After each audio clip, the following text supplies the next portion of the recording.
প্রথম পর্যায়ক্রমিক মূল্যায়ন 2025 সালে পরীক্ষার জন্য আরও একটি গুরুত্বপূর্ণ জনপ্রিয় প্রশ্নপত্র আজকে আমরা একবার দেখব, যেটা কিন্তু সম্পূর্ণ রয়েছে ফার্স্ট ইউনিট টেস্টের প্রশ্ন 2025-এর জন্য একটি গুরুত্বপূর্ণ গণিত প্রশ্ন দশম শ্রেণী, যেখানে আমাদের প্রথমেই রয়েছে দেখো ফুল মার্কস এবং রয়েছে টাইম 40 নাম্বার 1 ঘন্টা 30 মিনিট টাইম। সঠিক উত্তরটি নির্বাচন করে লেখো। কোনো মূলধন 10 বছরে দ্বিগুণ হলে বার্ষিক সরল সুদের হার কিরূপ হবে? মানে তুমি জানো 1 গুণ 6 রয়েছে আমাদের এমসিকিউতে, সেখানে বিদ্যাকে সঠিক উত্তর হচ্ছে 10%।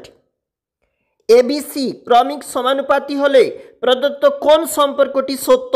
সঠিক উত্তর বি স্কয়ার সমান এসি। তারপর দেখো কি বলেছে, x square minus 6x plus 2 সমান 0 সমীকরণের বীজদ্বয়ের সমষ্টি কত? সঠিক উত্তর 6।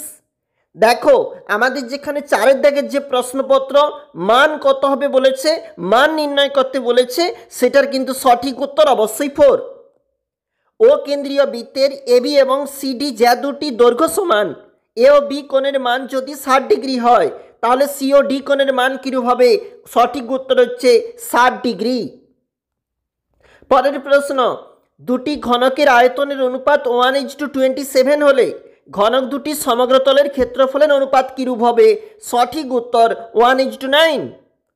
এর পরে 2 দাগের যে প্রশ্ন আমাদেরকে বলেছে, একটি গ্রামের বর্তমান জনসংখ্যা এবং সেখানে পি এবং প্রতি বছর জনসংখ্যা বৃদ্ধির হার 2% হলে n বছর পর জনসংখ্যা কত হবে?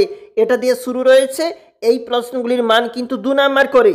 নিচে একটু চলে যাচ্ছি, এখানে কিন্তু বলেছে কে এর মান কত হবে, বা 3 দাগের যে প্রশ্ন পি এর মান কত হবে, বা এছাড়াও রয়েছে দেখো আমাদের একটা প্রশ্ন 4 দাগে, ও কেন্দ্রীয় বৃত্তের ভিতর পি যে কোনো একটি বিন্দু বৃত্তের ব্যাসার্ধের দৈর্ঘ্য 5 সেন্টিমিটার এবং ওপি সমান 3 সেন্টিমিটার হলে পি বিন্দুগামী যে জ্যাটি দৈর্ঘ্য ন্যূনতম তা নির্ণয় করো।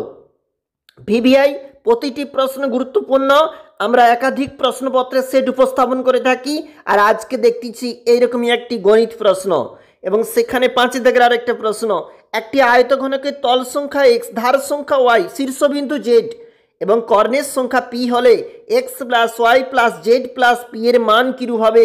ভিভিআই রয়েছে। এছাড়াও দেখো 3 দাগের যে বলেছে অঙ্ক, আমাদের এখানে তোমরা কিন্তু অবশ্যই বইয়ের পেজ এখানে উল্টাবে এবং দেখবে, উৎপল বাবু তার জমি চাষির জন্য সমবায় ব্যাংক থেকে বার্ষিক 6% সরল সুদের হারে যে অঙ্ক বলেছে অবশ্যই দেখবে, যেখানে বলা রয়েছে, একটু নিচে চলে যাব, 2 দাগের যে অঙ্কটা আমাদেরকে বলতেছে একবার দেখো, কোনো মূলধন একই বার্ষিক শতকরা সরল সুদের হারে 7 বছরে সুদে আসলে 7,100 টাকা, 4 বছরে সুদে আসলে 6,200 টাকা হলে মূলধন ও বার্ষিক শতকরা সরল সুদের হার নির্ণয়। ভিভিআই রয়েছে প্রতিটি প্রশ্নপত্র, প্রথমেই জানিয়েছি। সমাধান করো, স্কুলে গিয়ে কিন্তু তুমি অবশ্যই একটা খুঁজে পাবে, অবশ্যই দেখবে। তোমার এছাড়াও বাড়তি এগুলা অবশ্যই করে রাখবে, যেটা অবশ্যই গুরুত্বপূর্ণ। একটু নিচে চলে যাব, 5 দাগে তোমাকে বলেছে, যদি একটি অখণ্ড ধনাত্মক সংখ্যার 5 গুণ তার বর্গের দ্বিগুণ অপেক্ষা 3 কম হলে সংখ্যাটি নির্ণয় করো। ভিভিআই রয়েছে, 4 মার্ক রয়েছে। স্থির জলে একটি নৌকার গতিবেগ 8 কিমি পার ঘন্টা, নৌকাটি 5 ঘন্টায় স্রোতের অনুকূলে 15 কিমি এবং স্রোতের প্রতিকূলে 22 কিমি গেলে স্রোতের বেগ কত ছিল? ভিভিআই রয়েছে, 4 মার্ক রয়েছে। এছাড়াও দেখো, যেখানে যে কোনো একটি প্রশ্নের উত্তর দিতে বলেছে অবশ্যই দেখবে, 6 দাগের যে অঙ্ক বলেছে। 7 দাগের প্রশ্নে একটু চলে যাব, যেখানে গুরুত্বপূর্ণ 1 গুণ 5 ব্যাস নয়, এরূপ কোনো জ্যায়ের উপর বৃত্তের কেন্দ্র থেকে লম্ব অঙ্কন করা হলে ওই লম্ব জ্যাটিকে সমদ্বিখণ্ডিত করে, অবশ্যই দেখবে। তারপর দেখো কি বলেছে পরবর্তী একটু পেজটা, প্রমাণ করি যে ব্যাস নয় এরূপ কোনো জ্যা থেকে বৃত্তের কেন্দ্রগামী কোনো সরলরেখা সমদ্বিখণ্ডিত করে, তাহলে ওই সরলরেখা জ্যায়ের উপর লম্ব হবে। ভিভিআই রয়েছে। এছাড়াও দেখো, এছাড়াও 8 দাগের যে প্রশ্ন একটি করতে হবে, 4 মার্ক। দেখো অবশ্যই প্রতিটি প্রশ্নে গুরুত্বপূর্ণ। এখানে আমাদের এর দাগের যে সমকোণী চৌকোলের যে বাক্সের ধার বলেছে বা দৈর্ঘ্য প্রস্থ উচ্চতা বলেছে, অবশ্যই দেখবে। এবং ঘনকাকৃতি একটি সম্পূর্ণ জলপূর্ণ চৌবাচ্চা থেকে সমান মাপে 64 বালতি তুলে নিলে চৌবাচ্চাটির একে 3 অংশ জলপূর্ণ থাকে, এই অঙ্কটা অবশ্যই দেখবে। প্রতিটি প্রশ্নই গুরুত্বপূর্ণ। আমরা প্রতিটি মুহূর্তে উপস্থাপন করে থাকি একাধিক প্রশ্নপত্র। অবশ্যই দেখতে থাকো।